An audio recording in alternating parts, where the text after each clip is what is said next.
आपले सगळे शेतकरी मित्र अत्यंत उत्साहामध्ये साजरं करतात आणि या बैलपोळा सणाच्या आपल्या शाळेतर्फे सगळ्या आपल्या शेतकरी बंधूंना, सगळ्या मात्या पित्यांना, सर्व आई बहिणींना आणि शेतामध्ये वर्षभर राबणारे आपले जे बैल आहेत, आपला ज्याला बारदाना असं म्हणतो आपण, आपल्या गाई म्हशी आहेत, या सगळ्यांना यांच्या सगळ्यांच्या प्रती आपण आदरभाव व्यक्त करू, त्या सर्वांना शुभेच्छा देऊ। विद्यार्थी मित्रांनो, आपण बघतोय की आपला देश हा कृषी प्रधान देश आहे आणि या कृषी प्रधान देशामध्ये आपण शेतीला अत्यंत महत्त्वाचं स्थान दिलेलं आहे। आपल्या पारतंत्र्यामध्ये पण किंवा स्वातंत्र्य नंतरच्या काळामध्ये पण आपण शेतीला खूप मोठं आपण त्या ठिकाणी महत्त्व दिलेलं आहे। शेतकरी अन्न पिकवतो, शेतकरी आपल्याला अन्न देतो आणि म्हणून त्याला अन्नदाता असं आपण त्या ठिकाणी संबोधतो।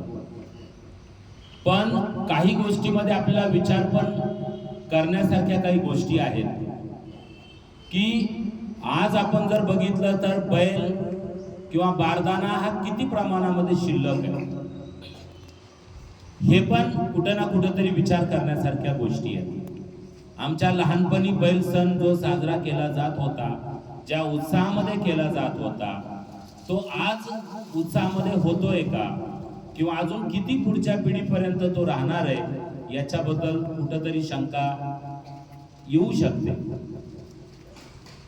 आज जो पोळा सण आहे, आपण प्रत्येक सणाला एक विशेष महत्त्व आहे आपल्या संस्कृतीमध्ये आणि पोळा सण जो आहे तो प्रामुख्याने बैलाचा आणि गुराढोरांचा सण असं आपण ग्रामीण भाषेमध्ये त्याला ढोबळपणे म्हणू शकतो। या सणाच्या दिवशी सगळ्यात महत्त्वाचा मान जो असतो तो आपल्या गुराढोरांना मान असतो।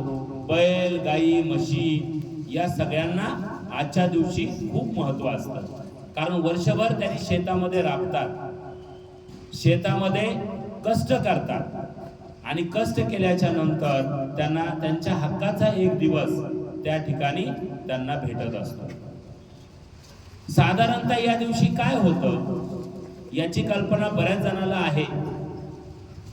आपण सगळेजण शेतकऱ्यांचे लेकरं आहोत, पण झालंय काय की काळाप्रमाणे शेती कमी झाल्यात, काळाप्रमाणे बैलढोरं कमी झालेली आहेत, त्यामुळे बऱ्याच जणांना बैलपोळा काय आहे हे पण एक लुप्त होत चाललंय किंवा त्याच्याबद्दलची माहिती पण आपल्याला त्या ठिकाणी कमी भेटत आहे।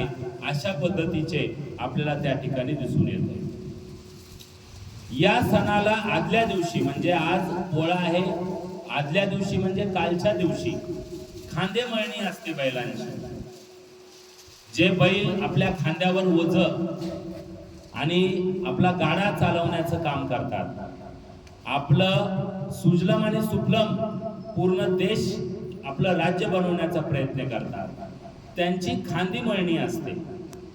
जी शेतकऱ्यांनी काल खांदी मळणी केली, कालच्या दिवशी गुराढोरांना स्वच्छ आंघोळ वगैरे घातली जाते।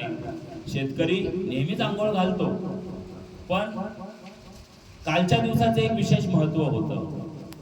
काल त्यांना जे काही नदी काठी असतील, जे तलाव असतील आजूबाजूचे किंवा घरच्या जे काही बोर्स वगैरे असतील, तिथं स्वच्छ आंघोळ बैलाला कालच्या दिवशी घातली जाते। स्वच्छ आंघोळ घातल्याच्या नंतर त्याला त्या ठिकाणी संध्याकाळच्या वेळेस त्याचं तूप असेल, हळद असेल याचा लेप वगैरे तयार करून त्याला खांदे मळणी म्हणतो आपण, ती खांदे मळणी केली जाते आणि त्याच्या प्रती प्रेम व्यक्त केलं जातं, त्याच्या प्रती आदर व्यक्त केला जातो